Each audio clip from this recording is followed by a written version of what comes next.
Does your authority suffer from a bad CSA score? Have you had several out of services? Are you now being told by dispatchers and brokers that they won't work with you? I have information that'll help you. If you're not there, I have information that'll keep you from ending up in that place.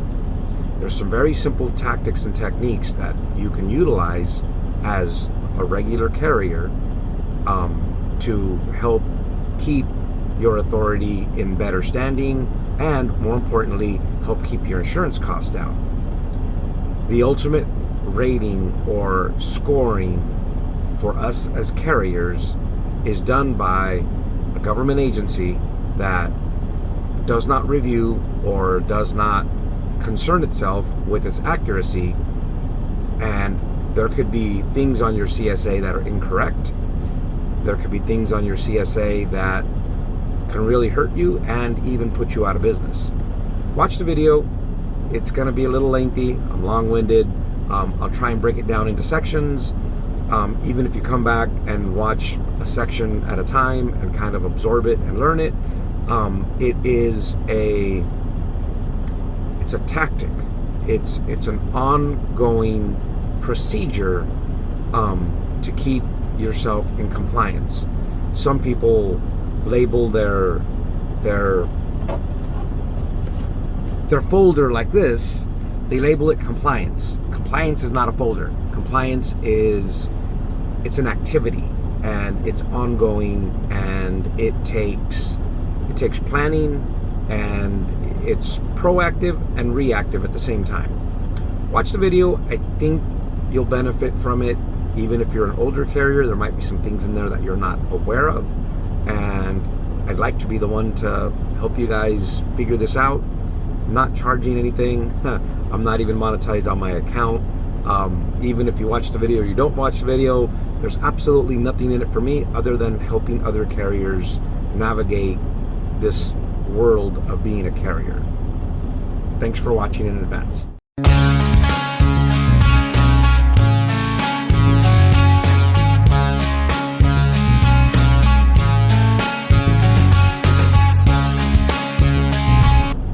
Okay, there's a lot to cover, and it's going to be tough to cover everything in a really methodical and structured way.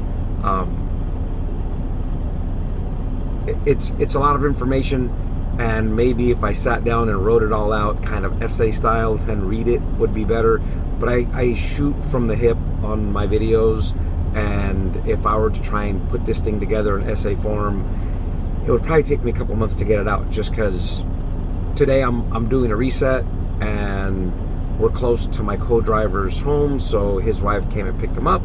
I'm sitting alone at the hotel the company put us up in, and I'm like, man, perfect time. I got the truck to myself. I've got a mount here that holds the camera. Sorry for the noise because it's blazing hot. It's 105 out right now. It's 7 o'clock in the morning. So yeah, the truck's gonna run. I'm gonna have the AC going. Anyway, so the other day I was watching a video that was, it was a live stream from Trucking Out the Box. A lot of my subscribers watch them because you guys have an interest in box trucking. It was a couple weeks ago. It might even be 3 weeks ago by the time I actually get the video together and get it uploaded. Anyway, so the comment came up that he had an opportunity to work with a new mentee or a new carrier, and he turned them down because they had four out of services out of 4 inspections. And what that equates to, I'll see if I can post something up. There's a little more room on this side. I'll see if I can post something up that kind of shows that. So everyone, the general public, it's a public information website, can go to the Safer website. I'll see if I can post a link down below. If you're not familiar with it, you should be. It's a very important rating system for us as carriers. Think of it as an ongoing active report card, and brokers use it when you call them and say, hey, I'm calling about your load going to Alabama. My MC number is blank, blank, blank, blank, blank. If these guys got 2 or 3 screens open, I guarantee you one of them is constantly fixed on the Safer website. So the minute you start telling them this is so-and-so, they're click, click, click, click, click. And depending on their criteria, whether you have to be over 6 months old or you have to have a certain score. And that is one of the killers for carriers when your score gets bad. Bigger companies have active programs in place constantly to work on them. They have personnel that have been specially trained to work on it. Us smaller carriers kind of don't know better. I've been at this a really long time, and I'm going to share with you some information and some tactics to help keep your authority better. And so let's start with there's a few different components to it. So there's being proactive, where you take steps, and it starts with compliance.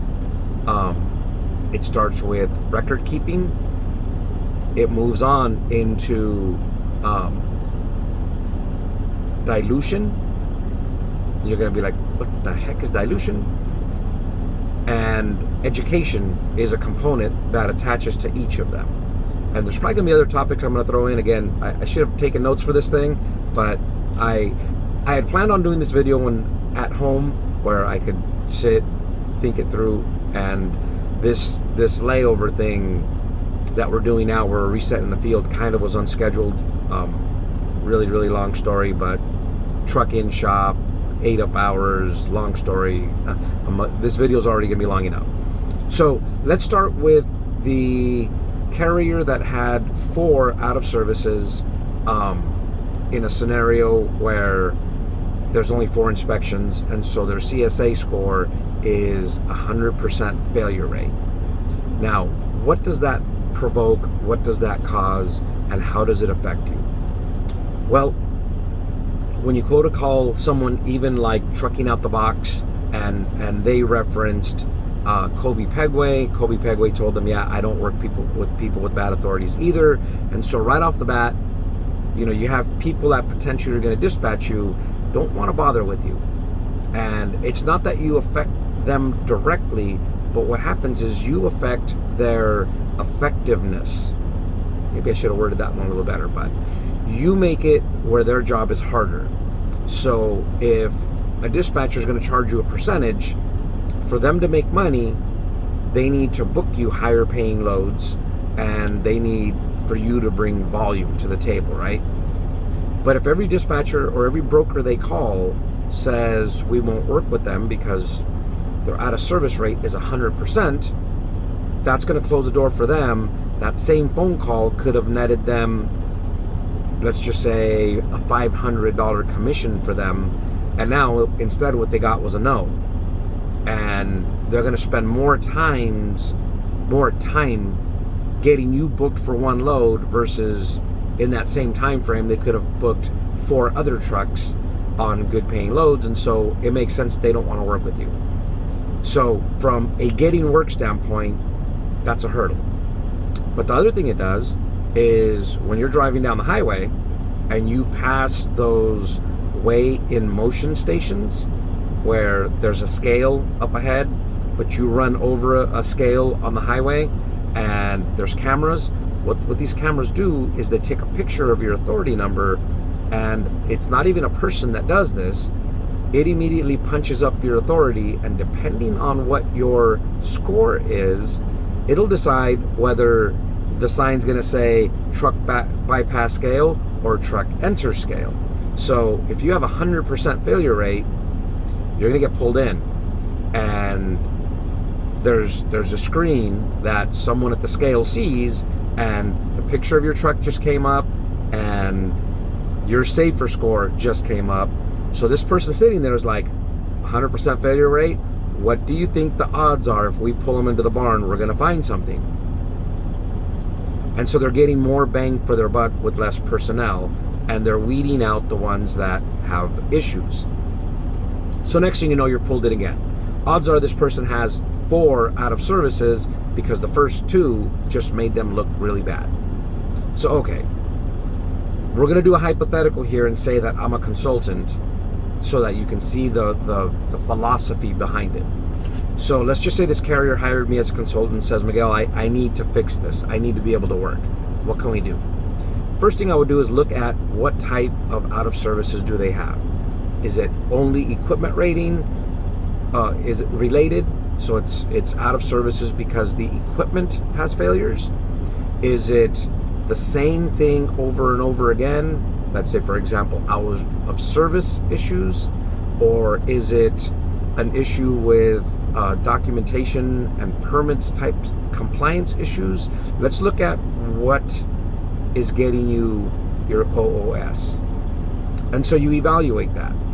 If you saw my video where someone thought they could run teams in a sleeper truck, in a non-sleeper truck, with 2 drivers in the front seat and one of them off duty, that's a basic fundamental misunderstanding of a rule, and that will eventually catch you.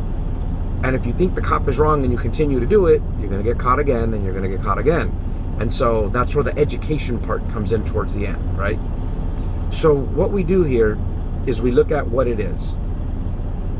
So tactic number 1 is dilution. What does dilution mean? Well, if he's got 4 out of services, how do we dilute the score where he's not 100% failure rate and we knock that down to 50? We need to go get 4 passing inspections. So now we'll have 8 inspections where 4 were out of services and 4 were passing. That'll put you at the 50% mark, and that will make it where you're not going to get pulled in every single time. And some of the tactics I'll teach you here will make it where hopefully from now on when you get pulled in, you get a sticker on the windshield, or if it's a state that's not CSA associated, you at the very least get a passing inspection. So, okay, let's say for instance that we have a vehicle, an equipment issue. So what we do for starters is we send that vehicle right down to an inspection station, not a state one. We send it down to a place that's accredited and certified. So a little hack for you guys, or as some people call it, a little sauce. What we do, in my case, we were based out of West Texas.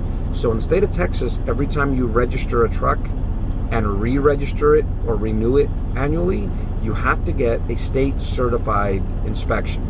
The beauty on these inspections is it has the state of Texas logo right on it, and right beneath that it says this inspection meets the criteria for, CFR blank blank blank blank blank, which basically means it's considered an annual inspection, and any police activity or inspection station will recognize that as a certified inspection. The beauty is Texas calls this a title inspection, and they're like $40 at Love's instead of $140 for a full inspection. You ask for a title inspection, it doesn't come with the window sticker, it doesn't come with that full sheet with all the check marks, but this document looks more official anyways, and they're $40. I can tell you the Love's in El Paso, Texas, over off of Gateway, they charge $40, and they do them on Wednesdays and Saturdays from 9 in the morning till 3 in the afternoon. How do I know?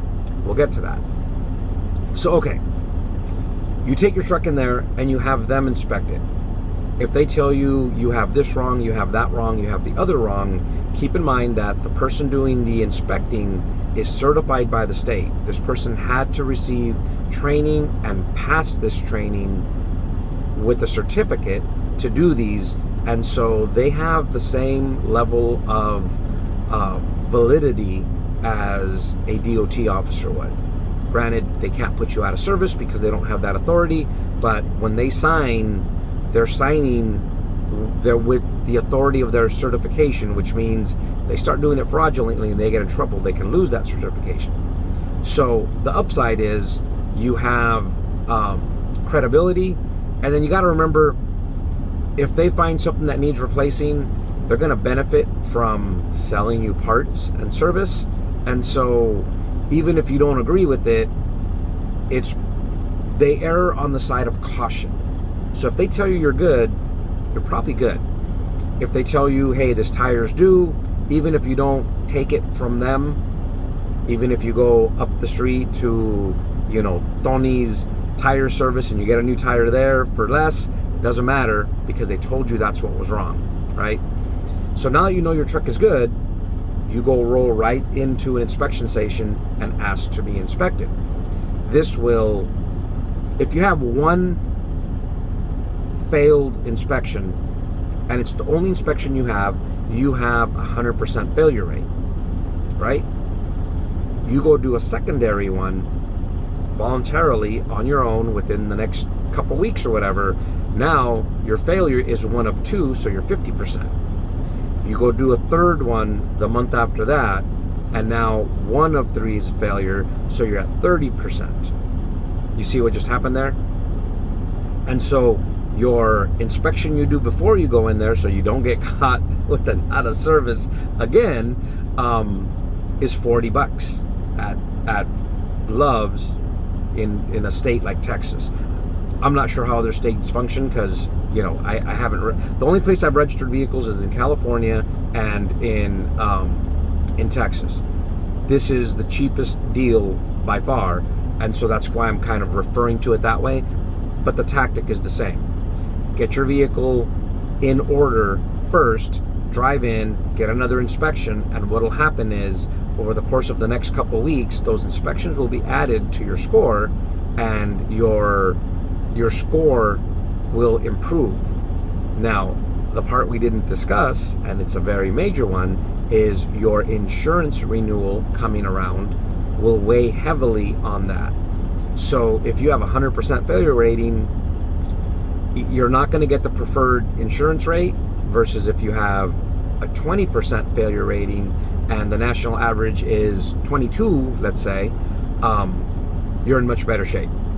So that's how I would handle the person with the authority that has 4 out of services and it was only 4 inspections with the 100% failure rate. That's what I would do. The other thing I didn't mention that a really high failure rate will provoke is an audit. DOT will come and audit you if you are higher than the national average by a certain percentage. I don't know the number, but you get a new entrant audit when you start, typically within the first 2 years of business. Somewhere between the first year and the second year, they'll come audit you and make sure you're doing it correctly. After you pass that, some people think, I'm home free. It doesn't work that way. They will trigger an audit if they see a constant issue, and 100% out of service is definitely a trigger. So you'll receive something in the mail saying, we're watching you and it's not looking good. And if your safety score does not improve beyond that, then they'll say, we need to come in and take a look at what you have. We need to look at, your maintenance program. We need to look at your driver's record. We need to look at everything, because obviously you haven't figured it out yet. And that's a bad thing, because at that point they can choose to revoke, which means they completely took away your authority and you no longer have one, or they can choose to suspend, where they'll say, we're going to give you 90 days or 30 days or whatever they choose to correct this. We'll be back, and if it's not corrected, we're going to revoke you. That's what I would do with that individual. That is a dilution of the impact you received from an out of service. I'll cover a couple other topics and techniques, but this is like the one answer to that one person's issue. We'll go over something else here in the next little segment. If I continue to go, I'm going to ramble and cover the same thing, so let me gather my thoughts, and we'll continue in a sec. All right, guys, so I hope you guys found that useful. The next topic regarding compliance is being proactive, getting ahead of the curve. Some things you can employ in this is your folder. Some people like to label it compliance, and I think I already made the comment. Your folder isn't compliance. Your folder is just, it's the necessary documents that need to be in your truck. Compliance is making sure your trucks are in order, making sure they're properly maintained, making sure your driver's records and driving privilege is intact. That's an important one. So compliance and being proactive. What do we mean by that? Well, I mentioned earlier doing these $40 inspections before you go get a $40 third-party inspection is really what I should call it. The title inspection, that's how Texas refers to it. What I used to do is I used to get those done every 30 days, guys. And you're like, why? A couple reasons. So if you are being inspected, you get pulled into the barn, and guy walks up and he's like, I need to see your driver's license, medical card, proof of insurance, registration. You pull out your folder, and your folder's in really good order, and I'll cover how to make that way more presentable than, you know, I drive for a really large company. This isn't bad, okay? It has a list of everything that goes in it. That's not bad, but I'll take that one a step further. But anyways, if within that folder he sees you have these inspections that happen every 30 days, he's gonna ask, what's this? And I experienced it firsthand. I was in a truck, handed him the folder, and he's like, what's with all the inspections? And I'm like, well, officer, as you very well know, the most difficult part for most drivers to get their CDL is passing the pre-trip inspection. And 90% of the failures, this is a known fact, 90% of the failures of people that don't pass their CDL test, the skills portion, fail at the pre-trip inspection. So how are you going to take a driver that doesn't understand anything about trucks, a driver that failed twice, and I'm not making fun, it's just a statistic, a driver that failed twice in the inspection part, how are you going to rely on them to make sure your trucks are in good order? And so what we do is every month we send the truck down, and I told them, you know, in Texas, this title inspection report that meets all the criteria for Texas and for the federal inspection costs $40. And so I send the driver down there, and because Love's is going to be a little bit on, they're going to err on the side of conservative, as I said earlier, because they'll want to sell you something. If your brakes are almost worn but they're not citable, they're going to tell you you're going to be due for brakes in the next 90 days or so. Okay, so we'll get it done now, and you're nowhere near being, you know, worn where you can get put out of service. And so the other thing that happens is, with the drivers not being as knowledgeable, they're very comfortable jumping in the truck knowing that every 30 days someone experienced and certified reviews the truck and signs their name at the bottom. I've reviewed this, and this meets the state and federal requirements. Usually about halfway through that statement, the inspector starts to smile. They like it. Their attitude towards your company just changed. Here's a company that is proactive and doing way more than is required, with the exception of California. California requires that you do a periodic inspection. Instead of an annual, they require every 90 days. So that's a little different. But nonetheless, that's documentation that it's been done every 90 days. So right about then, that inspector just changed their whole view of your company. He can go punch up your DOT number, and you could have just started 3 months ago, but you have your act more together than companies that have been running for 20 years with that small action. And at $40 an inspection, if they spot a tire that might be blowing out here in the next couple weeks, that $40 is way cheaper than paying $1,000 for a roadside repair. You see where that just went? And so now you have that inspector on your side. Oh, hey, very nice. A company that cares, a company that's paying attention, a company that has a plan of action. Compliance. That's what compliance really is. And so what happens when they go around the truck? Hopefully they don't find anything. and their attitude towards you is 100% better, and that $40 a month, which equates to like $400, $480 a year, is way cheaper than any repair you're gonna have where you have to call a road service to come replace a leaky airline or a flat tire or whatever it may be. That money is money very well spent. And again, the officer at one point, I had one tell me, hey, I spotted something. You've got a loose bolt on your underride protection. Do me a favor, pull the truck out of the shop and the barn, he called it. He says, do you have a crescent wrench? And I'm like, I do. He says, just go tighten that before I finish my paperwork. We'll call it good. Your inspection is spotless otherwise, and I can tell your company works at doing the right thing. No need to even put a warning on your clean inspection report otherwise. So you see what happened there? He's now trying to help me have a better score because he knows I'm trying. So okay, you win them over with that.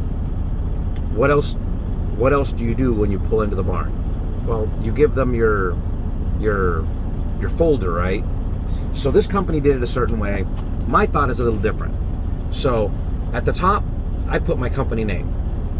Right below it, I put, like a line, and it says, prepared for unit number. You write in your unit number. And then what they've done is they put in, like this one requires, the cab card, the MCS90, the insurance card. Because we're hazmat, there's a couple hazmat permit things. And so this folder is like a shamble of documents that are just stuffed in there, even though they're numbered on the front. And so here's what I did. So across the top, company name, below that, the unit number that it pertains to, and then every document that's in there. But what I do is number 1, and then, registration. And then I leave a little blank. I put expiration and then a blank, and I put the expiration date right on it.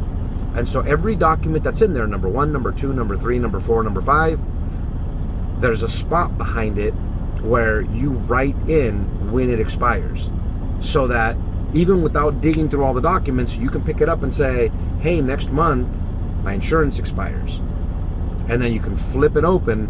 And what I do with the documents on my inserts, I get those where you can put the tabs on the end, and I label it number 1, number 2, number 3, number 4, and in the same sequence that those documents are listed on the front, along with their listed expiration date. Flip it open, and so if it's your cab card, for you guys in the box trucks, it wouldn't say cab card, it would be your registration card. But when you run a portion tags, they call it a cab card. And so you open up to your cab card, and so if that's number 1, that's on tab number 1, so he can find it easier. And then what I do is I highlight the things that pertain, that identify the truck. That helps them, because not all cab cards are the same, not all insurance cards are the same, not all vehicle registration cards are the same. And so I highlight the plate number, the VIN number, and the expiration date, the main things they're going to look for. And again, they're in the same order as the front, right? So if it's, cab card at the top, number 1, and the expiration date, he can pull on tab number 1, and he'll see it's the cab card, and I already highlighted for him the identifying information, the expiration date, the plate number on the truck, the VIN number on the truck. And so for them, it's a quick boom, boom, boom. But we go one step further. Beneath all that, and everything's in order inside, I would put date inspected. And so once a month, you pull out this form, the folder, and you go through it. Is anything going to expire in the next 30 to 60 days that we need to be aware of? And so when you glance at it real quick, okay, no. And then now let's make sure every document is in there. So document number 1, cab card, boom, it's there. Document number 2, insurance, boom, it's there. And so you make sure it's all there, and then you initial it and you date it. And I got asked once, what's this about? Once a month, someone in the office makes sure that every folder is complete and is current. So now for them, your compliance it's a plan of action. You see where that theme is going with it being a plan of action? It's an ongoing thing. Most of the times when you're taken out of service for a document issue, it's something that fell between the cracks. It's something that someone forgot. Maybe you have your new insurance card, but it's at home and you meant to put it in the truck, and you knew the insurance renewal was coming, and obviously you knew it was coming because you paid for it, right? And you know you have current insurance, but did you make sure it was in the truck? And so what you're doing here is you're showing them that you have a system for making sure your vehicle's in order, your documents are in order, and then the driver part is something that you really can't document as well. But if your driver shows up, current medical card, current driver's license, and there's no issue with the driver's license, and they're not going to pull them out of service for that. Now you're showing that you have a system, and more importantly that it works. Their attitude towards you changes. Now if this is like a regular route that you run, then you're going to see that cop again, and when you drive off, those cops will between themselves say, man, you should have seen this guy's organization. Everything was in order, made my life easier. And so what happens there? You kind of develop a minor fame there, a reputation, if you will. Now, mind you, if something's out of order, if you're going to get an out of service, it's coming because that's their job. But like in the case where the guy told me, hey, just go tighten that up, he gave me a little leeway. It wouldn't have been out of service. It would have just been a violation, but no violation showed up because everything else was so clean and tidy. You guys see where that went? And so show them that you're not just a Yahoo that went out and rented or bought a truck, and this is just something you're trying and you don't know anything about it, and when they ask you questions you're like, I don't know, and then all your forms are out of order, and and then they find something wrong, and it's like, the only way you're going to learn is if I cite you. We'll cover that a little bit on the education side. But this is the best plan of action to make your inspections go better, and they'll treat you nicer. They'll look at you like a professional operation when you present yourself this way. To say stuff like wash your truck so it's clean, throw the trash out, that's all kind of a given. I mean, that's all common sense. But something like this really does make a bigger impact for how your inspections go when you show them you have a system in place, and obviously it's working because he just gave you a sticker, or she, and your folder's in order, your truck's in order, and you have a system to keep everything in order for future. They're confident in who they're dealing with, and it's easier for them to even let something like a smaller violation slide, or instead of writing a violation, they'll write a warning and say, this needs to be fixed. I'm not going to write you a violation because it's obvious you guys work hard at this, you put effort into it, and we appreciate that, so I'm going to write you a warning, but if I see you through here again and you haven't corrected that, I'm going to pull you in. All right, cool.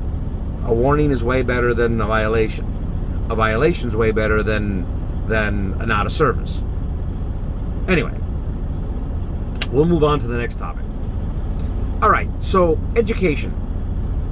Education's a tough one, primarily because it's a lot of information.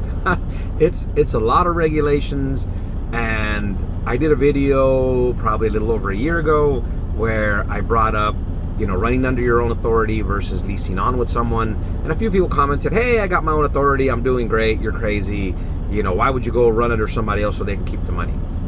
Well, the reason you run under somebody else and they keep a percentage is if you make a mistake, like you entered the wrong log entry, that hits your CSA score because your log isn't current and up to date, and they can hit you with 2 violations for that. They can hit you for entering a fraudulent entry, which is not as good. And then if in the end that creates a violation where you've gone over the hours of service, Now you've got 3 points for entering the wrong entry. And so understanding the regulations that govern us is important. And it's I mean, if you look at the grays and all the hair I'm missing, that's what it's taken for me to get here. You know, it's unfortunate, but there isn't like one class you can take that's going to make you a DOT expert. And it's kind of why I do get a little frustrated with some of the other content creators, because they're making it sound like they're the all-knowing, even I say I don't know it all, because I don't, and I make mistakes, and on some of my videos, you know, I misspeak sometimes. It is what it is. But I got my CDL in 1986. In 1992, I became a third-party qualifier because the feds changed the regulation for CDL. They made a minimum requirement for states to follow on CDL, and in California we weren't up to that minimum, and so a bunch of people that didn't need CDLs before now all of a sudden do.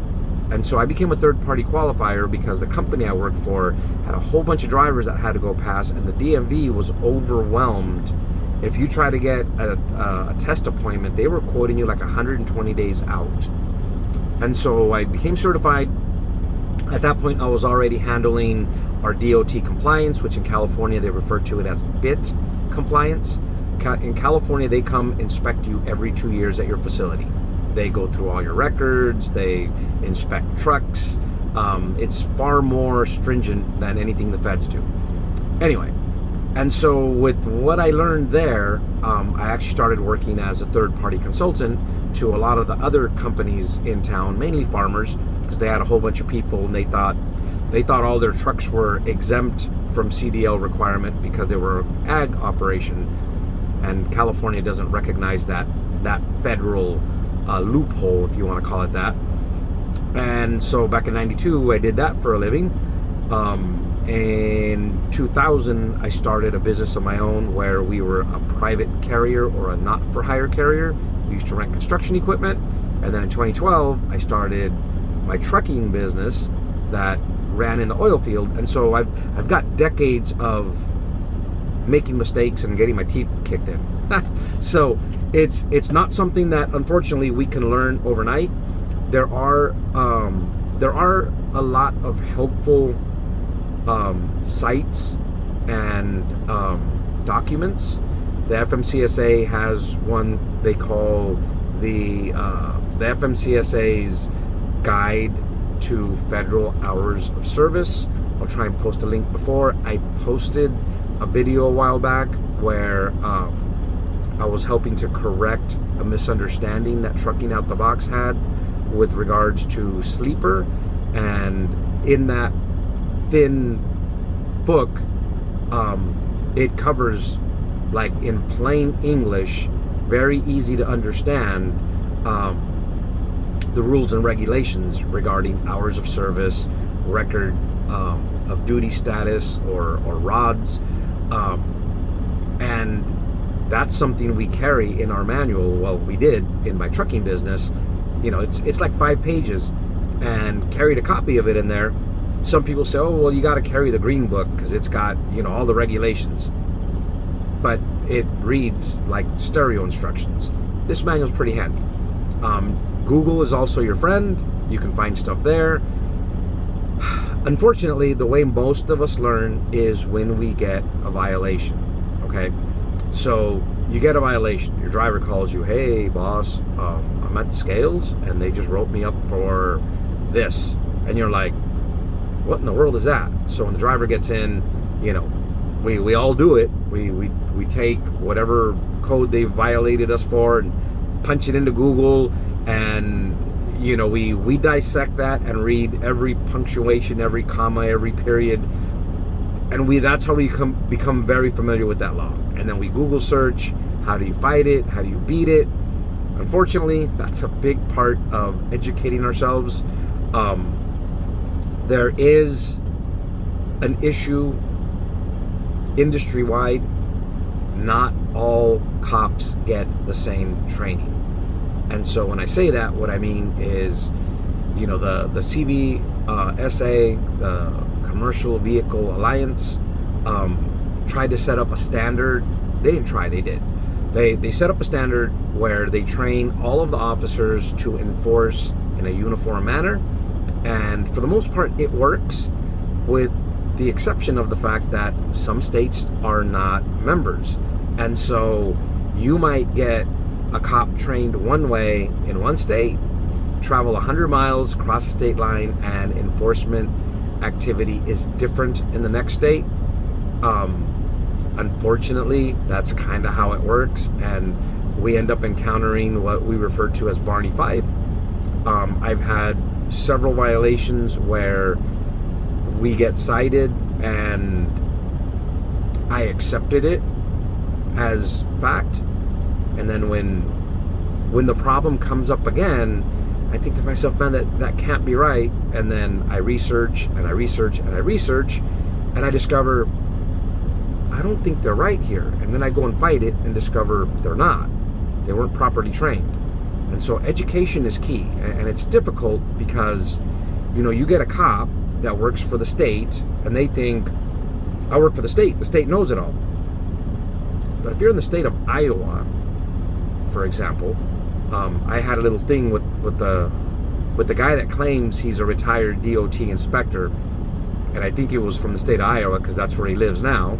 He tried to tell me I was wrong on some stuff, and I'm like, it's in plain English. What do you mean I'm wrong? And then what he quoted was like a company's advertising. It wasn't even vehicle code or from the FMCSA, and I'm like, are you even a cop? That's another story. But so in a particular case, we went and fought it and beat it. And I'll cover that in another section on how you get stuff removed from your CSA score. That's something a lot of people don't think you can do. We'll cover that in a minute. And so, education, learning how to read and interpret these rules. If you did watch my video that I made a while back, where I was helping Trucking Out the Box understand an incorrect interpretation that another YouTuber had, the person literally read the regulation out of the book, and he read it correctly word for word, but then in his very next statement he says, let's break it down, and he changed it. I can't help someone with that so much, but we need to understand how to interpret these regulations, and we need to also kind of know how they interpret them. That's the hardest part. We might interpret it one way, and their enforcement training might be different. There is a method to get their tactic or their training, what's the word I'm looking for? Their enforcement guidelines is, I believe, what they call it. So it's a little pricey, and most people with one truck aren't going to do it. But what you can do is you can go to the Commercial Vehicle Alliance, and you can start your own account there, and you can download. They want money. It's not free. They want money, but you can download the documents that state how they are to enforce all of these regulations. The upside is you will then know the standard of how they, for example, measure tire wear. It's not as simple as you just measure the tire. They need to hit that minimum measurement on 3 points on the tire. Most people don't know that. And so they come up with the average by measuring at 3 points on the tire. That's something you don't know unless you see this book. And so I went through that process because I had technicians in the shop that could understand the terminology and apply it, and it helped our compliance in terms of not just keeping the vehicles in better standard, but when you get cited for something, you can argue and debate it, and that's another section. How do you fight and or correct something that's on your CSA that's wrong? But education is key, and knowing some of these things even exist. If you're watching this video, you're quasi educating yourself, including, you know, some of the tactics that I'm telling you about takes other companies years to learn, and taking these and putting them into action is in essence educating yourself. Anyways, we'll cover what to do about, you know, infractions or violations you don't agree with, or mistakes in your CSA score. All right, in this section we discuss what they call adjudication, or basically fighting the ticket and reaching what they call a final decision, and or what's the word I'm looking for? A final determination. So a lot of us think that when a cop writes a ticket, it's the end of story, and it's not true. And it took me a little time to learn this. And so this is something that you guys should get a little bit familiar with. When you log into your own FMCSA portal, there's a section where you open it up and it shows all your violations. And if you're logged in, there's an additional window that opens up, and you can actually contest some of these citations. I would, before you go to pursue that, hire yourself an attorney and or a real consultant, not some guy on YouTube, including myself. I mean, I have a lot of experience, and I've had people tell me, man, no one knows more about the regulations than you do. I'm just a small guy that at one point had a decent sized fleet. Even I had someone that I had hired. He was an ex-DOT officer out of Texas, and I hired him specifically to handle our compliance. He was the one that told me about this whole process. I didn't know anything about it. Anyway, so there is a process, and if you go the route of adjudication through FMCSA, in many cases you kind of already waited too long. So I'm going to share a little story. Sorry, I know the video's getting even longer, but we had a scenario when we were running in oil field. I was running an army of trucks, all what they call short haul exemption. Basically, the trucks started and ended the day at the yard. If I can find it, I'll put a little screenshot here of the of our GPS tracking, and that isn't a fair representation, because all the trucks that are parked at the yard are represented as one dot. And so we had like 42, 44 trucks running at that point. And so we got a citation one day for a driver falsifying logs, is what they had put. And it was like 4 or 5 different things that were on the one.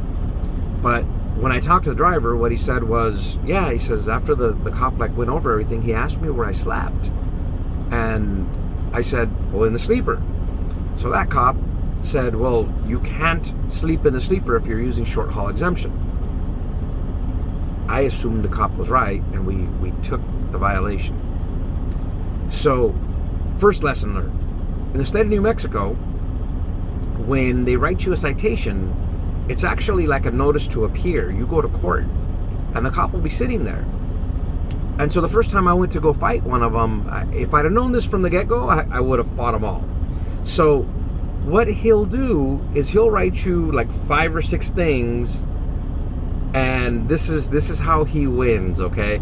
So you show up because you got, you know, in our case, I think we got not being RODS compliant, rods, so he didn't have a logbook. We used a timesheet. Basically, he would log, I started at 6 a.m., I went to Chevron, hauled 5 loads, came back, blah, blah, blah. We kept that type of record keeping. So we weren't complying with RODS. We didn't have an updated logbook. That was violation number 2. We were operating outside of compliance. There was like 4 or 5 things you put on there for the same one thing wrong. Okay. So I didn't go fight that one, and we took the hit for all 5. But I went to fight a different one, and when I got there, it was like, let's make a deal.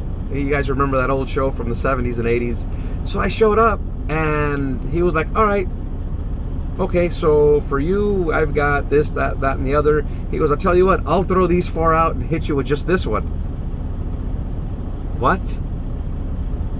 It's almost like they overwrite you, so you're like freaked out, and you're going in there thinking, oh, my CSA score, my insurance, my this, my that, and he offers to throw, 75% of the violations out, and he's going to hit you with one, and you accept it because you're like, okay, this was better than I was expecting. Sign, and you don't even walk into court, and you basically have now signed that you consent and you agree, and he just submits that to the clerk, and he won the case. So after I hired this consultant to come be my full-time guy, he's like, I don't think you should let him hit you with that. This one came later. So this one came right after ELD.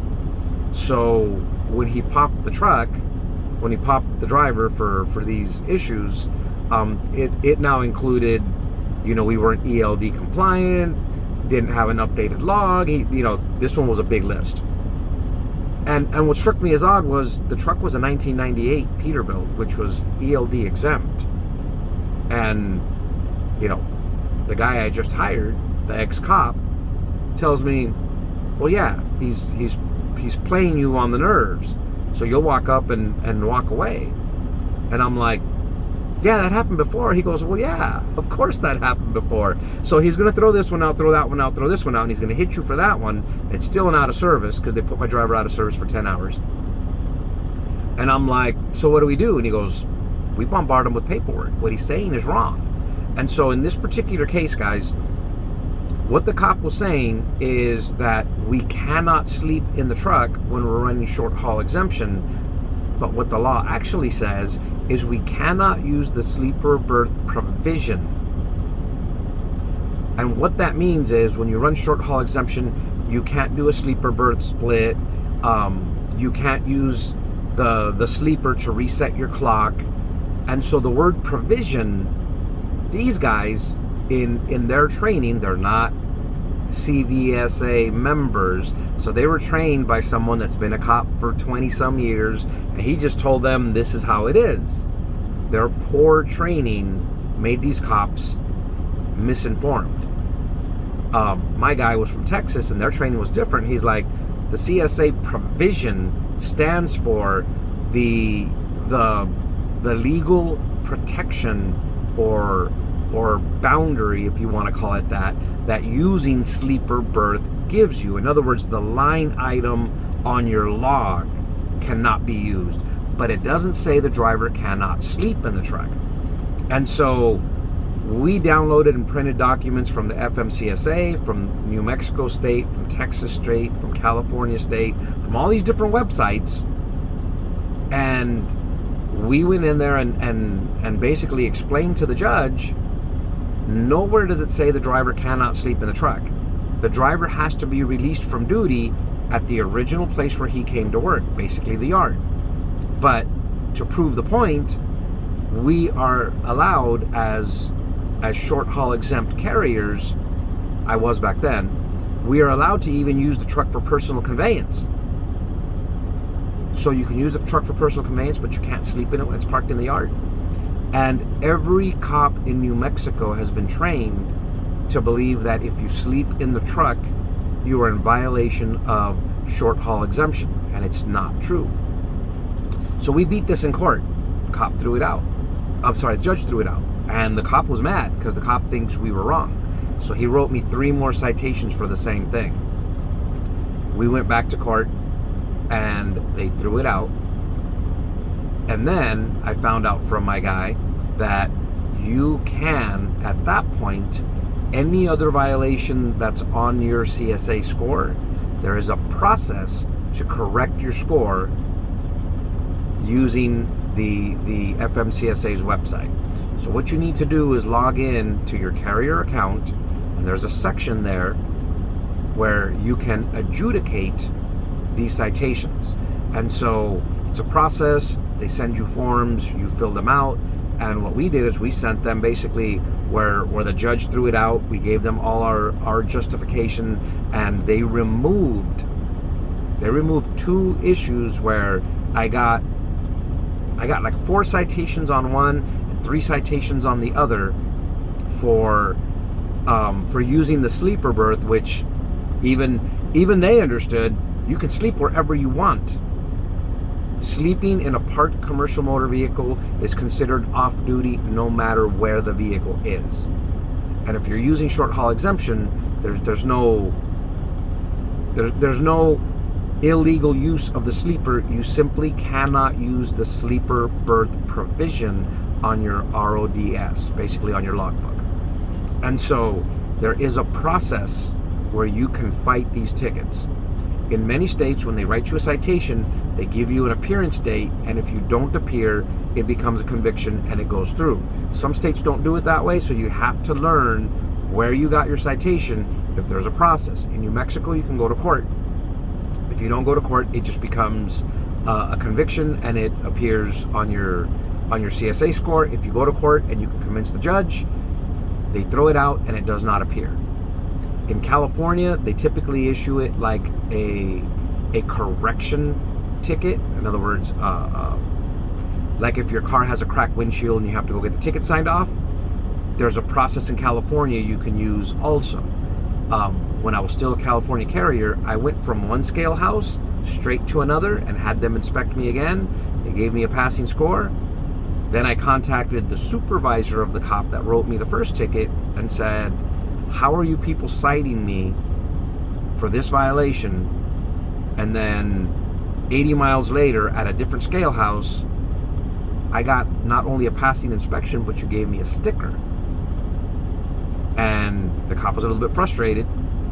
The supervisor was, because he said the second station shouldn't have inspected me. And I'm like, he said I should have had the violation written off or signed as corrected. So he kind of tried to say I did wrong. And I'm like, I did it to prove a point. There was nothing wrong with the truck. Your cop is either poorly trained or he wanted to write the violation as like a personal attack on me. The moment I said that, he changed his tune and said, I'll have him remove that. Cool, it was done. And so if you can get it before it hits your CSA score, it's better. Some states allow you to go to court, like you would a moving violation, or like I said earlier, like in California, window tint is illegal, and so you have choices. You can remove it and have a cop sign off on it. You can let your notice to appear date pass and they just issue you a ticket, or you can go to court and fight it. You don't really win those tickets in California. I can get an exemption because I have cancer, and I can get a doctor's note stating that I need to lower or keep my UV exposure to a minimum, and they'll write me an exemption letter, which I have to carry in the vehicle, yada yada yada. That's too much work in my mind. Anyway, so you can fight the ticket. You can, through FMCSA, have the ticket adjudicated, and then still use the tactic of diluting the ticket. So almost immediately after you get the ticket, you need to go out and get another inspection to offset the bad one, right? But you still continue the process of trying to fight it and try to adjudicate it if you think it was an incorrect violation. Now, if you find out that it's not incorrect, then it goes back to education, right? You need to now educate yourself. What did I do wrong? Why did they pop me? What is the fine line that I crossed that put me in violation? I know a lot of times when these cops write you a ticket, you're mad and you don't really want to talk. But if you stay quiet and say, hey, look, I don't agree with the ticket you're giving me or the violation, but it could be I'm just misinformed. Help me out. What did I need to do different for this not to happen? Obviously, if it's an equipment violation, You know, they're just going to tell you, hey, look, you let your tire, for example, wear out beyond the minimum wear. If I can measure at this point a minimum of this, the tire's good, but you're not, and so this is the minimum. And they'll say things that are rubbing you the wrong way, and you got to take that with a grain of salt. They may say you should have learned this before you started driving. They may say you should have learned this when you got your CDL. They'll say stuff like that because that's how they feel. They're tired of carriers coming in there that don't know anything, and you're getting these violations. And you got to remember, when there's a bad wreck and they come and do a real investigation and they find a whole bunch of stuff wrong, that gets presented to the inspectors, and they get told, you know, we're not catching these, we got to be more aggressive and take these people off the road. And so they have a little bit more aggressive a stance against us because of that. And we have to kind of learn to work with it, because we don't want to be in that category, right? You don't want DOT knocking on your door the morning after your truck had a really bad accident and going through all your files and records to prove that your truck should not have been on the road. That's the worst case scenario. Anyway, so you can fight some of these violations, but don't forget that education is just as important. Beating a ticket is one thing, but learning from it is the bigger component. Even if you're correct, even if you got away with it, understand that if it's a gray area in some cop's mind, you kind of want to just stay away from it. Why give them the reason? Now, you know, in my case, where the drivers used the sleeper berth to sleep in, I would give them a per diem, and they had the option to go rent a room or to sleep in the truck. What would you do? You know, and if you go rent a room, you gotta understand, you know, when oil field booms, the worst Roach Coast motel, it's like you're staying at a Hampton. Literally, a Roach Coach motel in oil field is like $250 a night, and I'm not lying, you got to kick the roaches out so you can lay down sometimes. And so most of these drivers will keep their truck nice and tidy, and they'll sleep in the truck, and they'll pack food and do stuff like that. And so we couldn't avoid that scenario. It's just what we did for the drivers. We could have run day cabs for the operation, but we got sleepers because we found it easier to hire drivers. It saves them money. Anyway, I'm kind of rambling, sorry. I tried to stay on point with all the topics on this video. I'm gonna have to review the video and see if I covered everything. But that's kind of it in a nutshell, guys. The idea of the word compliance is more than just a word you put on a folder. It's an ongoing process, and if you put some of these systems in place, you'll be in much better shape. Your drivers will feel better. My drivers dug the fact that, you know, I pay them to take the truck down to Love's, and, you know, I took that as a separate, and I paid them, I'm going to give you $100 every time you take the truck down there and get it inspected. So use that $100 for whatever you want. Go to the restaurant, have something to eat, whatever.